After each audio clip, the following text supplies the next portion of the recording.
kíbi tẹ́ ẹ ti ń wo ètò yìí lọ́wọ́lọ́wọ́ iSing TV yín náà lélẹ́yìí ẹ ṣé o tẹ́ ń darapọ̀ pẹ̀lú wa orógbó ló ní kóhùn tiwa kó mọ̀ gbó o obì ló ní kẹ́ má bí òun wá dànù ẹwà èdè Yorùbá ni kì í ṣọ̀fọ̀ mo kí wa kábọ̀ sórí ètò lónìí o torí wípé Yorùbá dùn lásà Yorùbá dùn lédè Yorùbá ọmọ Yorùbá àtàtà náà ni mí èmi a máa wí pé ẹṣin funfun báyìí náà gùn fẹ́ bí nílé bàbá tó bí mi lọ́mọ o ẹ má jẹ́ ń kira mi pọ̀ torí má ti ń kira mi ní ìsọ̀pọ̀lọpọ̀ á ti máa mọ̀ wípé ọmọ ìlú báyìí ní àìsàn ń ṣe torí wípé lórí ìkànnì lónìí ìjìnlẹ̀ nípa Yorùbá nation ni o olóyè Sunday ọmọ Adéyẹmọ Ìgbòho ṣà owó bàbá dámì Ìgbòho ṣà owó bàbá dámì torí nǹkan tẹ́ gbọ́ lónìí jẹ́ nǹkan tó ní agbára fún àǹfààní àwọn tí ò gbọ́ èdè Yorùbá torí lè tá ò gbọ́ lónìí tá a bá ní ká sóyìnbó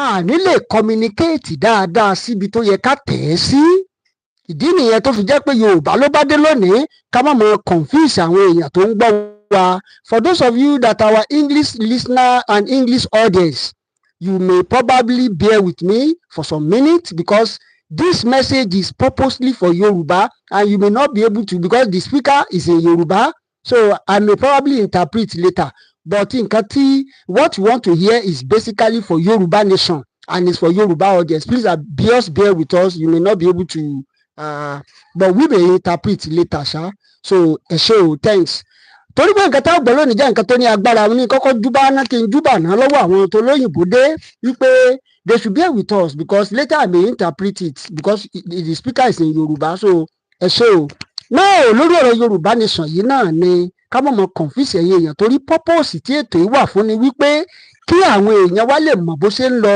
deliverance of the body deliverance of the soul ló jẹ́ àìsàn lógún ìdí náà nìyẹn tó yẹ pé àìsàn àmú wá fún yín ní olóyìnbó dé àmú wá fún yín lóní tiwantiwa náà ká má bàa jẹ́ kí àwọn èèyàn kan lag behind ìdí náà nìyẹn tí ó ṣe rí bẹ́ẹ̀ ọ̀pọ̀lọpọ̀ yìí dẹ̀ send message àìsàn òyìnbó rẹ̀ pọ̀ gbàṣà wa lárugẹ ẹ̀ má bínú gbogbo ẹ̀ náà là ń gbé lárugẹ o gbogbo ẹ̀ náà là ń gbé lárugẹ o gbogbo ẹ̀ náà ni à ń gbé lárugẹ ẹ má bínú àṣà Yorùbá wa náà ni ẹ jẹ́ sáré gbọ́ kí ni ìránṣẹ́ Ọlọ́run yìí sọ lórí ọ̀rọ̀ Yorùbá nation àti gbogbo àwọn nǹkan tó tẹ̀lé pátápátá kí wọ́n ló ń ṣẹlẹ̀ lọ́wọ́lọ́wọ́ báyìí lórí ọ̀rọ̀ Yorùbá nation ìyẹn mo ní kí gbogbo èèyàn ká tètè wá máa gbọ́ o ìyẹn mo ní kí ẹ tètè wá gbọ́ torí ìṣẹ̀lẹ̀ kan ń ṣẹlẹ̀ lọ́wọ́lọ́wọ́ báyìí lórí ọ̀rọ̀ Yorùbá nation tó yẹ pé láìpẹ́ láì jìnnà a ó kọrin ilẹ̀ wa iṣẹ́ wa fúnlẹ̀ wa gbogbo wa pátápátá náà ni torí wípé ní ìgbàkúùgbà tí orin yìí bá ń lọ lọ́wọ́ ara mi á sì máa gbọ̀n ara mi á mọ̀ ṣe gìsìgìsì nítorí wípé orin yìí ní ìmísí tó pọ̀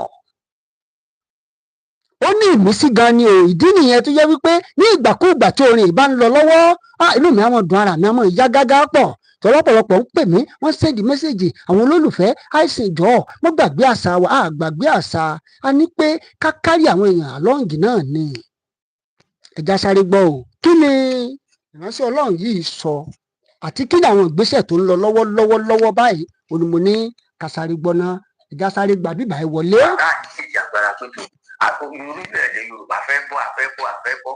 ẹ máa gbọ́ o. kí ni ẹ̀yin rí sí nípa tẹ̀mí àti nípa tara gan pàpà. Ọlọ́run ọba ọ̀run tí máa ń sọ̀rọ̀ nígbà ní ó tún bá wa sọ̀rọ̀ bẹ́ẹ̀ lónìí akùnrin òótọ́ ni ohun tó bá ti wí o òun kan láì gbọ́dọ̀ má ṣe gbọ́ràn ṣẹ̀rí Bíbélì wípé Ọlọ́run ti sọ̀rọ̀ lẹ́ẹ̀kan ẹ̀ẹ̀mejì lèmi sì gbọ́ pé agbára àti ìgbàlà jẹ́ ti Olúwa Ọlọ́run àwọn ọmọ ogun Yorùbá ti lọ ó dàbí àwọn ọ̀rọ̀ tí mò ń sọ bọ̀ lẹ́ẹ̀kan náà ṣe rí nípa ti ẹ̀mí the Yoruba nation has been established in the spiritual realm ó kù physical thing láti jẹ́ kí àwọn ènìyàn wa kó lọ. ìwé orin Dáfídì Psalm 137 ó ní ẹ̀bá odò Bábélì níbẹ̀ ni àwa jókòó sí.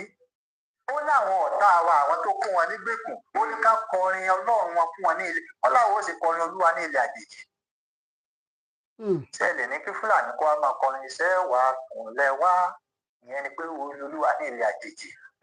nínú ìwé Genesis sí Exodus nígbà tí àwọn ọmọ Israẹli wà ní ilẹ̀ Egypt orí ọ̀rọ̀ Yorùbá nation mo wà bẹ́ẹ̀ Joseph sọ fún ọ pé ó ní mo mọ̀ nǹkan tó mọ̀ ni ó ní mo mọ̀ ní tòótọ́ pé Ọlọ́run yóò bẹ̀ ẹ́ wò ní ọjọ́ kan ó ní ṣùgbọ́n ká má gé òkú òun egun òun kó sùn sí ilẹ̀ yìí ká gbé òde Canaan is prophesying about what is coming. Ó sọ nípa nǹkan tó ń bọ̀ wá ṣẹlẹ̀.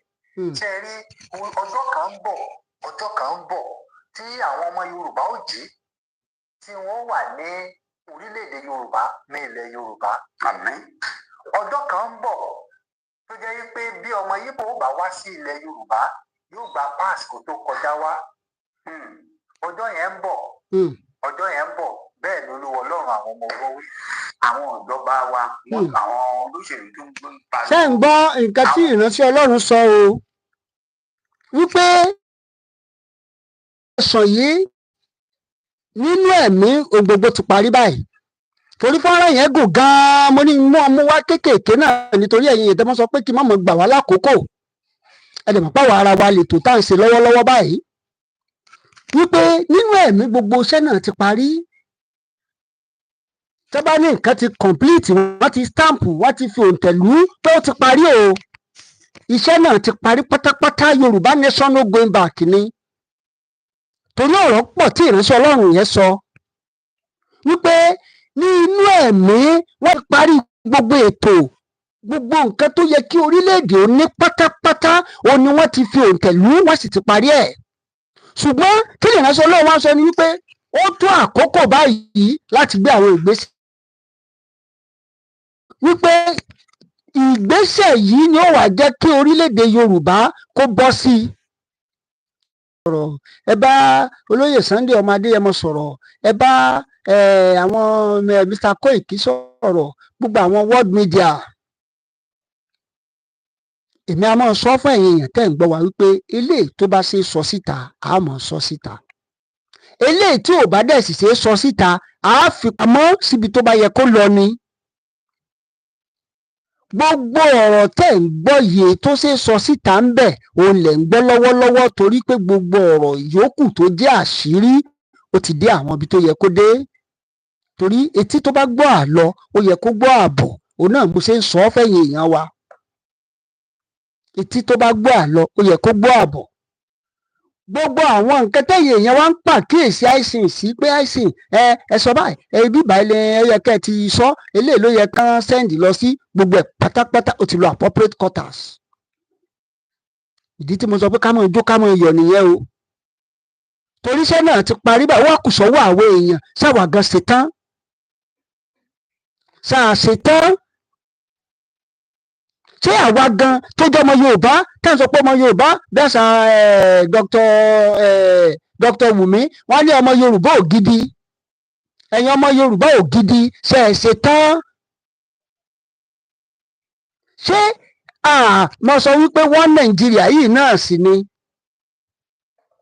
ká mọ gbógun ti àwọn tí ń sọpọ tó ń jìjàǹgbara ẹgbógun Sunday Igboho ẹgbógun ti eléyìí o gbogbo ẹni tó bá ẹwọ ọ̀rọ̀ Délé Fárótìmí Nigeria and the criminal justice mo ń bọ̀ wá sórí ọ̀rọ̀ yẹn o mo sì ń padà bọ̀ kí n mọ́ gbà wá lákòókò ẹ̀já sáré gbọ́ kí ni ìránṣẹ́ Ọlọ́run tó wá sọ pé tá a bá gbé ìgbésẹ̀ tá a ṣe àwọn ojúṣe tó yẹ ká ṣe wípé bí Ṣèyí Tinubu bá gbé igbá ààbò pé yóò wọlé bàbá ló sọ bẹ́ẹ̀ wọ́n ní àfi tí Yorùbá bá ti lọ lókù wọ́n ní àbí tí Yorùbá ò bá fi lè lọ pé bó gbégbá ààbò yóò wọlé ẹ̀já gbọ́ nǹkan tí ìránṣẹ́ Ọlọ́run sọ. àwọn ọ̀tí ìjẹ 2024 tán lẹ́nu wọ́n ti ń pète 2027 níbẹ̀ láti rí ọmọ ààrẹ Bọ́lá Tinubu pé ẹ máa gbọ́ o. jẹ gómìnà wọ́n ní ni o àkànfà wọn ní gẹ́gẹ́ bí ìwòlíì Ọlọ́run yóò tẹ ẹyẹ kí ìlú àti ẹ tó máa sọ̀rọ̀ 2027 nígbà tí àbí kò ní bàtà tó ní í ṣe nínú ayé ẹ̀yin wòlíì ni Bíbélì sọ wípé ó ní ọlọ́rọ̀ ó nígbà tó ó ló kó àká ó kó oṣù ó kó àgbàdo ó kó àwọn ọ̀rọ̀ ọkà bàbá ó kó gbogbo ẹjọ́ ó wá jókòó nígbà tó jẹ tán ó wá sọ fún ọkàn rẹ̀ pé lásìkò yìí ó ní máa jẹ kó o sì máa mọ̀ ṣùgbọ́n Bíbélì sọ wípé ó ní òru ọjọ́ yẹn gangan ni wọ́n béèrè ẹ̀mí rẹ̀ lọ́wọ́ rẹ̀ ìkìlọ̀ àtọ̀dọ̀ Ọlọ́run ó ní wọ́n ń kó ọ̀rọ̀ jọ wọn kò sì mẹ́ni tí ó nà.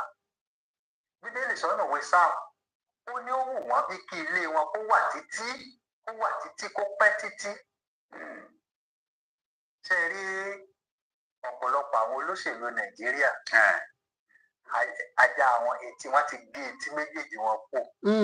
Àkọ́kọ́ náà kò tiẹ̀ sí bẹ̀rù Ọlọ́run kò sí bẹ̀rù Ọlọ́run ní ayé ọ̀pọ̀lọpọ̀. Àwọn olóṣèlú tó bẹ̀rù Ọlọ́run wà wọ́n wà ọ́ máa ṣe ní Nàìjíríà yìí àwọn olóṣèlú tó bẹ̀rù Ọlọ́run wà ṣùgbọ́n ọ̀pọ̀lọpọ̀ àwọn jẹgúdújẹrá olóṣèlú etí wọn ti gé wọn àti ẹ̀bẹ̀rù Ọlọ́run níbi tí wọ́n bẹ̀rù yìí. wọ́n ti gbọ́sàkẹ́ wọn létí lọ nìyẹn. adájọ́ kan nínú Bíbélì arábìnrin kan lọ bá nígbà tó bìnrin yẹn lọ bá pé gba ẹ̀san mi lára ọ̀tá mi. Ó lọ bá lẹ́ẹ̀kíní ó lọ bá lẹ́ẹ̀kejì ó tún lọ bá lẹ́ẹ̀kẹta. Adájọ́ ẹ̀ ní pé ó ní bí mi ò bá tiẹ̀ bẹ̀rù Ọlọ́run tí èmi ò dẹ̀ ní rìgáàdì fún ọmọ ènìyàn ó ní wíwá arábìnrin yìí yóò fi yọ mí lẹ́nu tí bá ṣe kan tó fẹ́. Bí ọmọ Nàìjíríà ṣe wá ń pariwo tó láti ìjọ yìí náà ṣé kò tiẹ̀ kí wọ́n tiẹ̀ kókò ẹja tiẹ̀ fi báwa ti ń gbé síbi iṣẹ́ ẹnu káàtì fi tọ́ ọmọ yàrá 126 ọmọ Nàìjíríà náà tiẹ̀ lákàsọ pé bàbá kẹ̀ lọ́jọ́ kan àtúngbèrò 2027 ṣé nípa ti ṣèyí Tinubu tẹ̀ sọ ló bá gbà kò tì níwọ̀n ìgbà tí bàbá ń bẹ láyé yóò wọlé ó máa wọlé ọ̀nà máa ṣẹlẹ̀ ó lè jẹ́ 2020. ẹ gbọ́ o pé as long as tí bàbá sì ń bẹ yóò wọlé o àfi àwa lè sọ o bóyá tí Yorùbá nation bá ti wá wà o tẹ́bìtì ti sẹ́ o tó ti tò ṣùgbọ́n ẹ jẹ́ wọ́n tún bẹ̀ nǹkan kan fún wa ni wípé àwọn ètò kan náà ń lọ lábẹ́nú ẹ lọ kọ́lé o torí mọ̀ pé Yorùbá nation yóò padà dúró ṣùgbọ́n ìpínlẹ̀ Èkó wọ́n fẹ́ dá dúró gbogbo ètò ìníṣọ́jú bẹ́yẹn lọ o ìníṣọ́jú bẹ́yẹn lọ.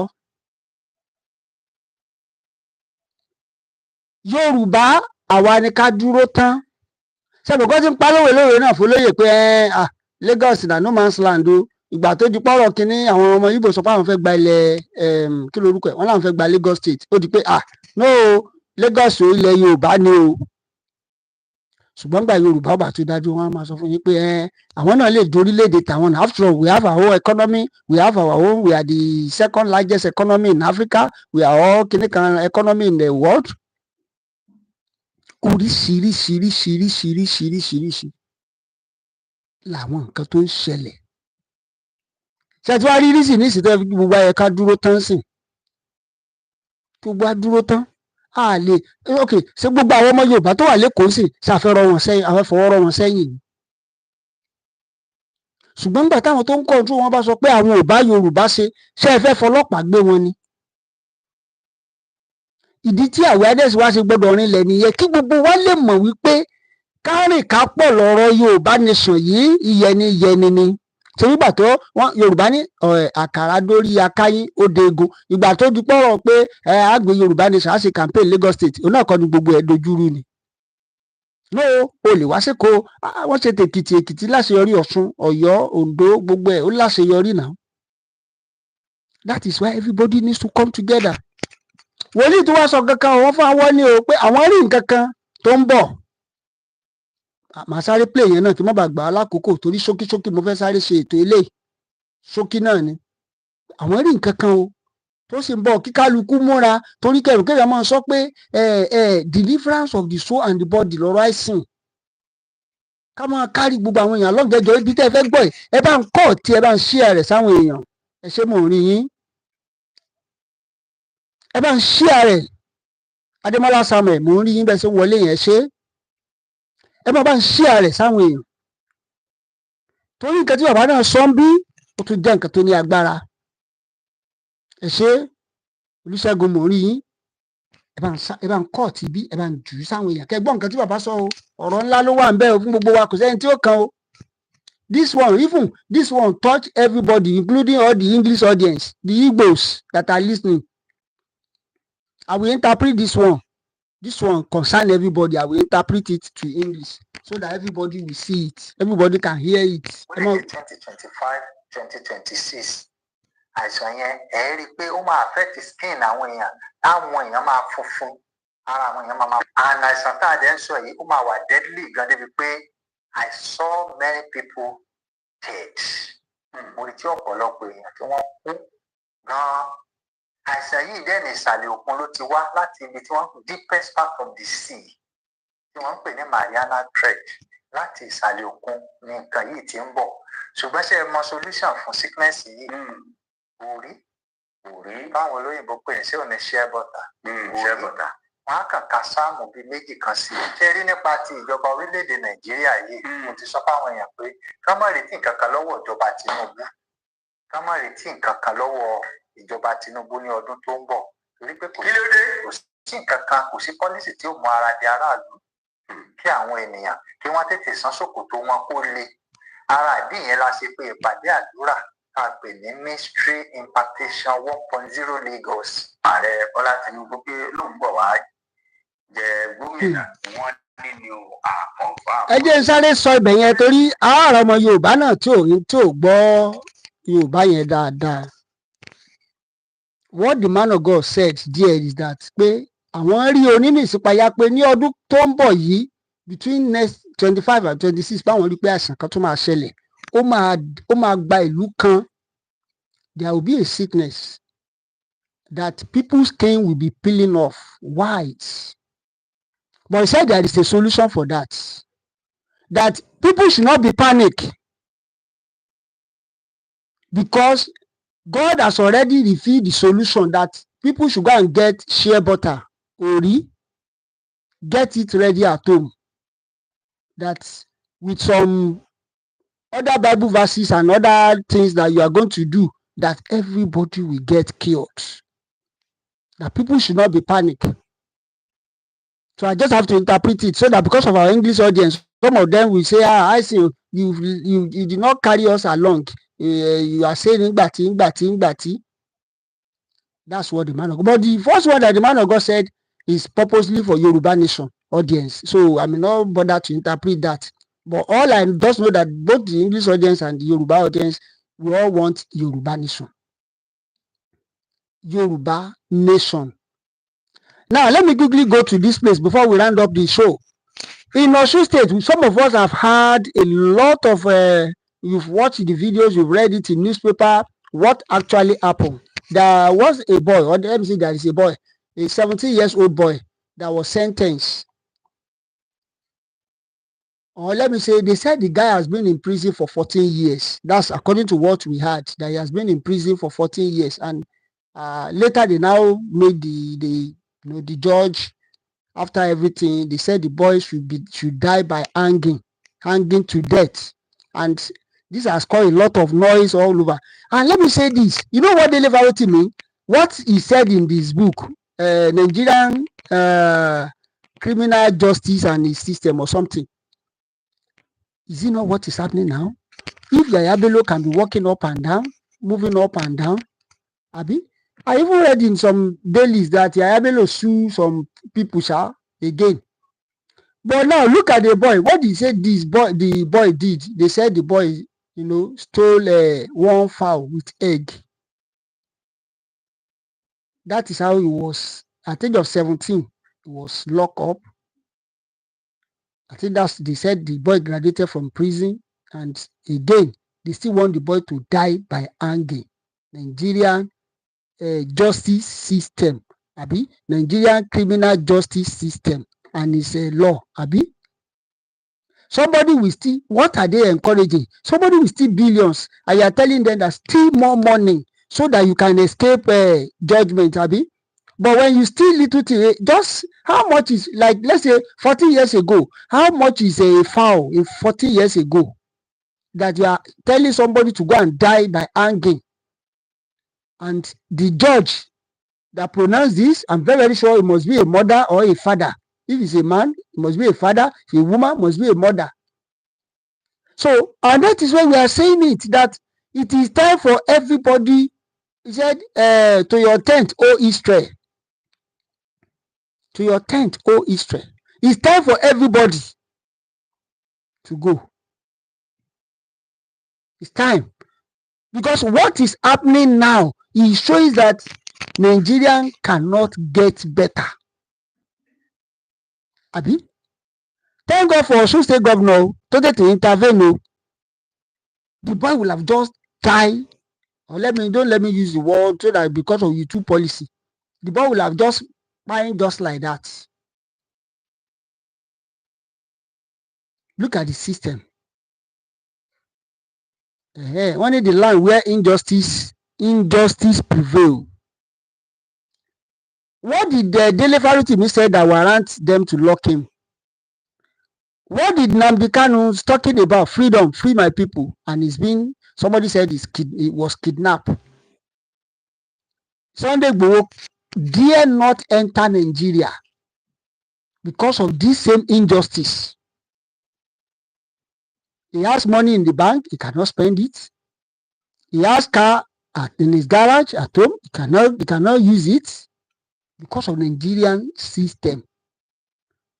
At times, nígbà tá a bá sọ wípé may Nigeria never happen to you, some people they don't say amen. In fact, it's a serious prayer. Look at the way they celebrated Buhari 82 years birthday.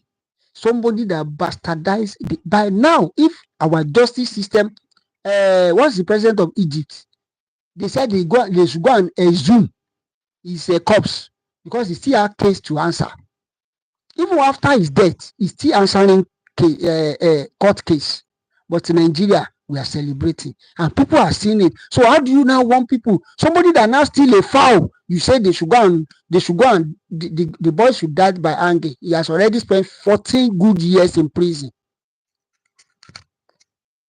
Adúpẹ́ lọ́wọ́ gómìnà ìpínlẹ̀ Ọ̀ṣun torí èmi a máa sọ yìnyín kẹ́ni ó ṣe mí. If the governor tí governor bá ṣe tí òun náà ò dá sí bá tún ṣe máa gbé wá náà ní torí governor ìgbìyànjú òun náà làwa náà ṣe gbé wá. We need to thank the governor for his active response. The innocent person will just, and at the end of the day, they even said that the boy, when they said the boy had an opportunity to run away, he said, I did not do it. Later, they still convinced the boy that the boy stole the. Dele Farutimi said, a country where somebody that want to say the truth, you become the enemy of say minority ní ká pè ní àbí what? Ẹja gbọ́ nǹkan tí àwọn ará bí sọ lórí ẹ̀. Ẹ gbọ́ o. Governor of Osun State, Ademola Adeleke, on Tuesday granted pardon to Olowo Kere Segun, who was sentenced to death by hanging for stealing a fowl and eggs when he was 17 years old. Social media was awash with reactions after a video surfaced online showing Segun's parents narrating the story of their son. The mother said her son was said to have broken into the house of a police officer in April 2010 and carted away some of his belongings. He was subsequently charged with conspiracy and robbery and was sentenced to death. Governor Adeleke, upon receiving the news, granted the pardon in a statement shared on X. Let's read Adeleke's tweet there. He wrote, I have received the report of a case of a young man reportedly sentenced to death by hanging in Osun State for stealing a fowl. Consequently, I have directed the Attorney General and Commissioner for Justice, Osun State, to commence full investigation into the matter and initiate process to grant prerogative of mercy to the young man. Osun is a land of justice and equity and must ensure fairness and protection of the sanctity of lives. I assure members of the public that this matter is receiving my direct attention with every sense of urgency also attached to our response to this matter. Dr. Abati, when I saw the story trending online, I was shocked. I mean, there is a law in Nigeria that would sentence people to death because of stealing a fowl. A fowl and eggs. They didn't say anything else. So fowl and eggs.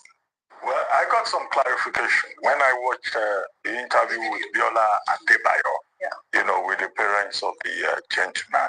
Apparently, in this particular matter, there was no case of murder because because the death penalty is for capital punishment, and then for somebody to steal an ordinary fowl, and then you sentence the person to death, is quite very strange. Yeah. And I think it's something also that the judiciary may want to investigate. Except that this matter was about 14 years ago. We were told that the gentleman stole the fowl 14 years ago, and he has spent 14 years in prison custody.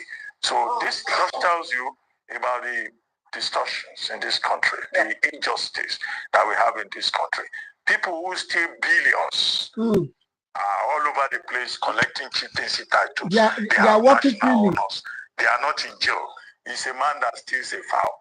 One governor, I will not name him in order not to compound his agony out of office. Somebody stole his phone. Common phone, and then the person was sent to prison. And the thing about justice is that even when you commit a crime, the punishment should be proportional, to the crime that you have committed. Now to Governor Adeleke, I think Governor Adeleke has taken a good decision by asking the Attorney General and the Commissioner for Justice to investigate this, to find out the circumstances. And he has already made it clear that he's going to address the matter, because justice will seem not to have been done in this case. And he has the power under the Constitution. Section 212 of the 1999 Constitution gives governors the powers either to reduce sentences or to outrightly pardon inmates. This is a man who has been put in prison for stealing a fowl. In fact, when he comes out, maybe the Legal Aid Council or lawyers who are ready to do a pro bono intervention should reopen the case and say that this man deserves to be compensated. Absolutely. How much were they selling a common fowl 14 years ago? Although you may say, when you commit a crime, it doesn't matter what the amount is. Fowl 14 years ago will be like how much? Not up to, it wouldn't even be up to 1,000 naira. And the person's life has been wasted for 14 years. I think, he deserves to be compensated beyond, Governor Adeleke saying that he will grant pardon, because this is clearly a case of miscarriage of justice. Absolutely. I'm glad that you just highlighted that, because I really wanted to hear your perspective on the story. Well, it's all boils down to this miscarriage of justice. But before I come to you, it's very, very painful. Thank God for the governor intervention. That is how this one will just go down again. Thank God for the governor intervention. You see the reason why we keep on educating our people? That is why a lot of you that used to insult me. You don't know than to talk about Igbo. You don't know than to talk about Yoruba. What is happening now? Is it a good news? A young boy of 17. And we also learned that the boy graduated as a medical doctor from prison. What is system? What is system? And that is why we keep on educating the people. The reason why United States of Biafra must stand, the reason why Yoruba nation must stand. And it's time for everybody to your tent, O Israel. Please help us like, share, and subscribe to this channel for more updates. Thanks for watching. I really appreciate every one of you that used to communicate with us on WhatsApp and other our platform. Thanks. We really appreciate you. Please help us like, share, and subscribe for more updates. Thanks for watching.